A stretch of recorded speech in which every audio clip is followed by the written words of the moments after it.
Hello and welcome back. I'm Steve Clemens, editor-at-large of The Hill.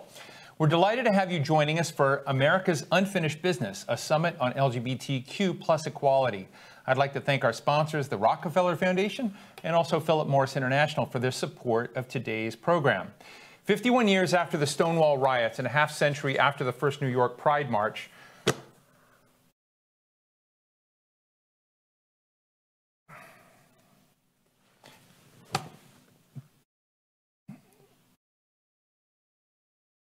all right. Greetings all. Chasten, excuse me, here we had a little bit of a glitch. Let me just finish saying hello to our viewers.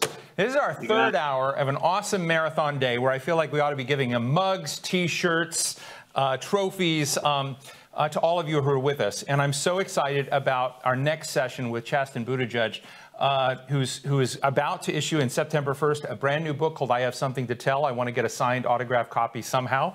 But I want to thank you so much for joining us today. And Chasten, just real quickly, you know, the reason that we're doing this program today in this moment when we've got a pandemic hitting the nation. We have 44 million people officially unemployed, probably a higher number.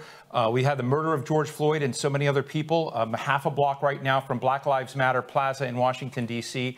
And we had a Supreme Court decision that went, you know, the right way on saying, hey, we shouldn't discriminate. But this is a tumultuous time and an inflection point. And you and your husband have been a key part of this inflection point, being really the first major gay candidate, your husband, and the first gay spouse running for the Democratic presidential nomination. I'd just love to hear, you know, how you look at the scene today and this moment from all you've been through and all you've experienced.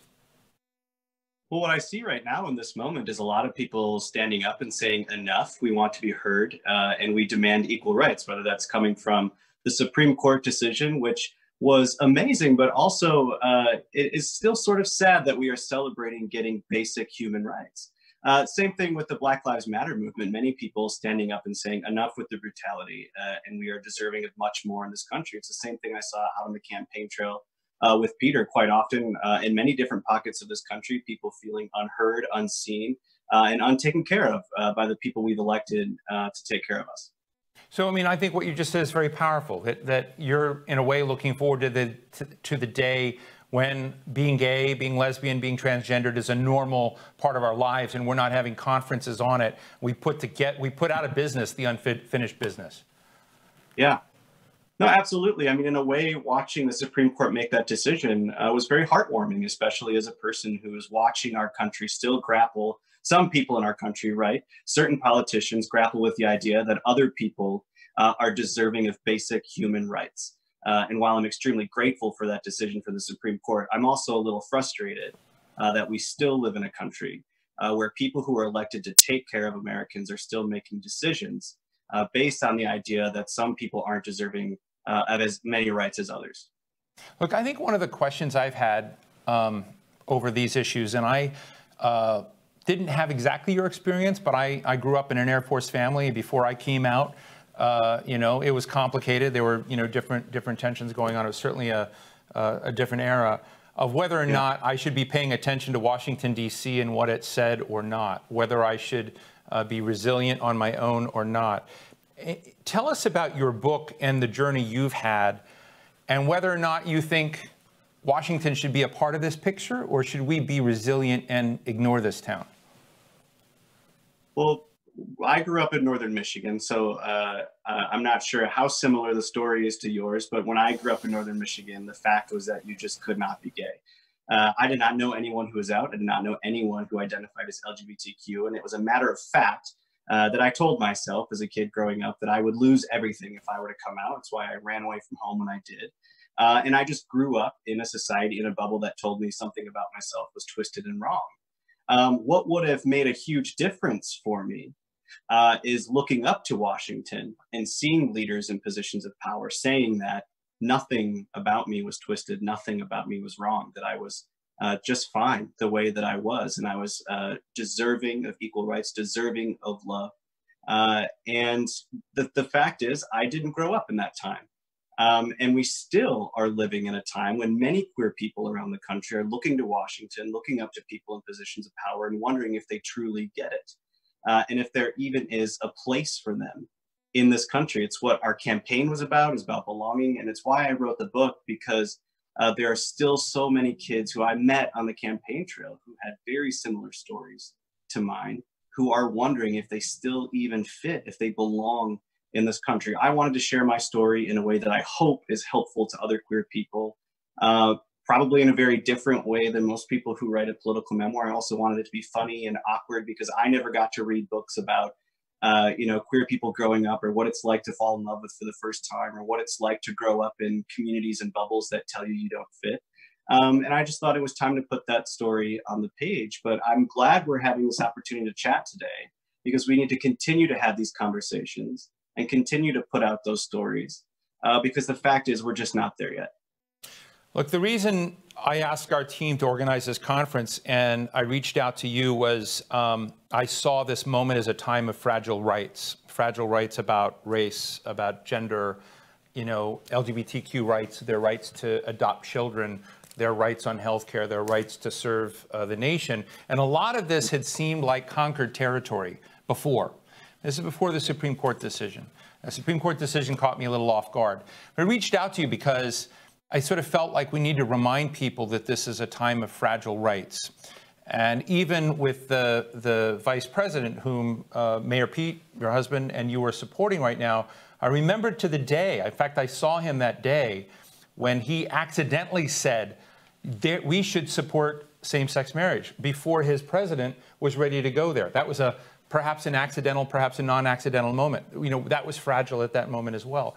And so I'm interested, Chasten, in how you think this fragility can be removed, and how we can conquer the territory and have it done for a while. Yeah, so, I know that there are a lot of people who have opinions about, folks who have and who have not come around on this issue. For me, what helps me stay focused, stay driven, and frankly, stay motivated in this moment is just doing the work.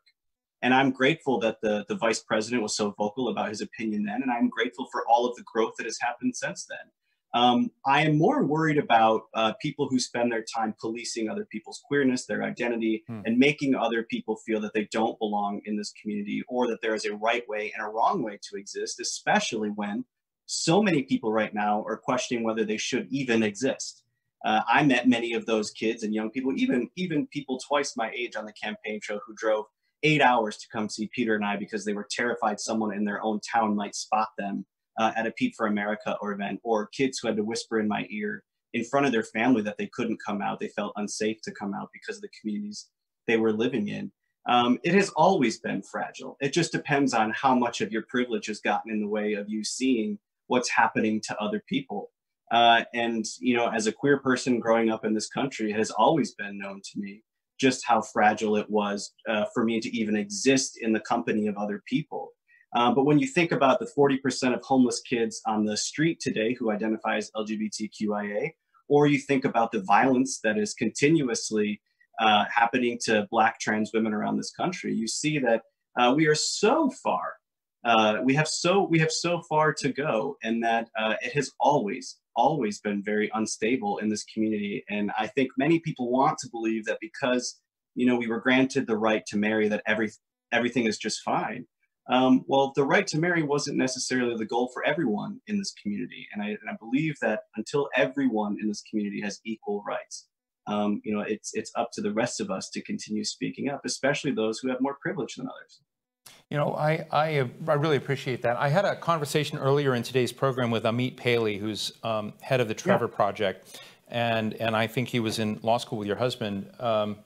Amit is very powerful at understanding and being able to communicate about the anguish that young people feel, and the bullying and the challenges to their mental health.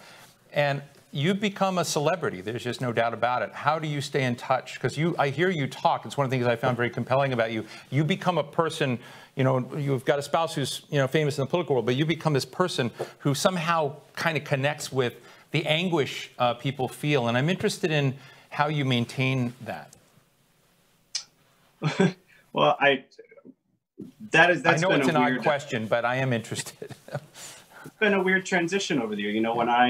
when I came out on the campaign trail with Pete, I wanted to be as helpful as possible. I was never political. I never considered myself very political. And I started just telling my story on the campaign trail and opening up about my vulnerabilities and my experiences growing up in Northern Michigan, running away from home and what that felt like.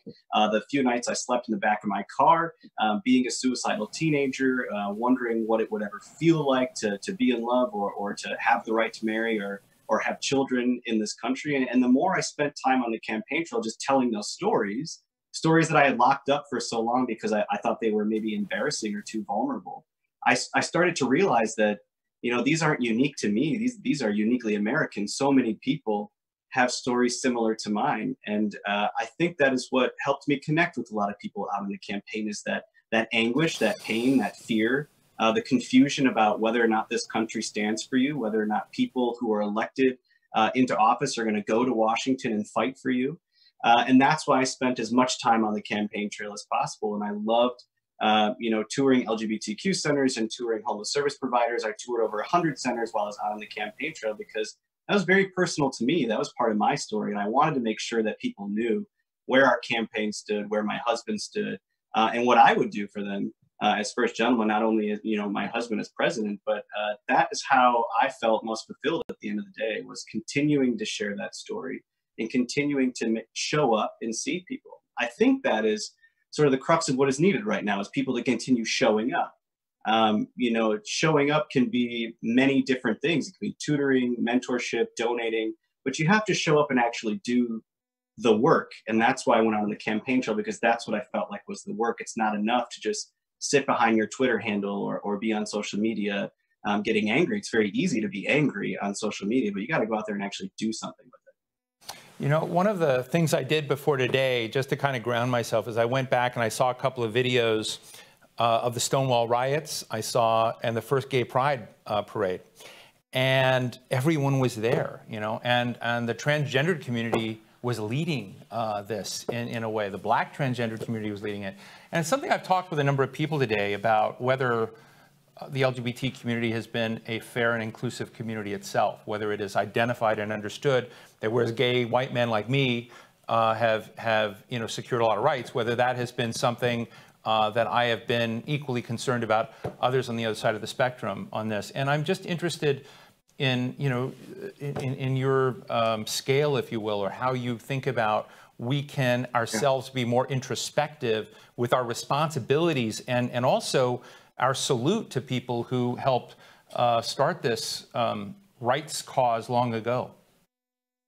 Absolutely. I appreciate you bringing that up. And I think many people in our community fail to recognize that your rights, your and our rights, this community's rights were won because of the activism of trans women of color. And in a time in our country when trans women of color are continuously under attack, left out from our community, it is up to us. I appreciate that you use the word privilege too, that we have to use our privilege to benefit other people in our community. You even see in many pride parades around the country where trans activists are being left out or not even listened to. So we got to think about who we're even inviting to the table when we talk about our community, because I think sometimes our community likes to really focus on the G in that acronym. And when I was out on the campaign trail, I spent a lot of time with trans activists in the trans community. And some of the hardest stories I heard were from trans teenagers who were pushed out of their homes, who were, sort of living in halfway homes. They had aged out of the foster care system. They were trying to find employment, but employers were discriminating against them, not allowing them to come to work dressed as the gender of their identity. And you just think about the simple fact that I can throw on a baseball cap and go to the store and I'm none the wiser, or people are none the wiser. But for many people in our community, that's just simply not the fact. I can go to my place of employment and blend in different ways that trans Americans can't. And there's still just so much work to be done in this community. And I think especially right now during Pride, it is, yes, a time to celebrate our existence, because for many of us, including me, who thought we would never make it this far, we would never be alive. It's also a time for us to give credit to the brave trans women, especially trans women of color, who stood up for me. You know, there's people sticking up for me around this country who don't even know me. And I think that's part of the work as well, is continuing to stick up for people you might not even know, people you might even disagree with, but under the belief that we are all deserving of equal rights in this community. And it's just a fact that we all don't have them right now. Well, I'm going to actually be discussing that very subject with our next guest, Yvonne Field Stewart, in a moment, founder of the Okra Project, on that. Oh, great. And she's terrific. Before I close, though, I want to do two things. First, I hope Buddy and Truman are good. I hope they're well. And I also just want you to send our best regards to your spouse, whom I had speak when I was at the Atlantic. He spoke for me in Des Moines, Iowa. I'll never forget when he drove down. And I said, wow, that guy ought to think about running for president someday. But just give us a real quick snapshot, if you would, of your book. I Have Something to Tell You. And just give us what you think the key zinger highlights that you want to share with our audience before they buy it in September. Sure. I suppose, you know, in a way, I watched a lot of people write stories about me, and they had ideas about who I was. I wanted to make sure that I could tell my story in my own way. I also wanted to do it in a way that was hopefully relatable and funny and down to earth. I want people to feel like we're just, you know, grabbing a drink or a coffee, and I'm just sharing stories about what it was like growing up in Northern Michigan, what it was like, you know, all the way up until meeting Pete. Our stories are very different. I was a first-generation college student. There were a lot of bumps and hurdles along the way, a lot of heartbreak. I get pretty open about, you know, some of those vulnerabilities throughout my life. And then, you know, it takes a turn, and I fall in love with the mayor, and his life changes dramatically. And I'm kind of thrown into the blender of what it's like to be a political spouse. And I hope it pulls back the curtain for a lot of people, and they see just what that role is, and how I tried to shape it in my own way, and just give people maybe a different idea of who this person is that maybe they got to know on the campaign trail. And hopefully, in a way, you know, it helps queer people, especially young queer people, read a story that I know I didn't get to read growing up. Well, I want to thank you.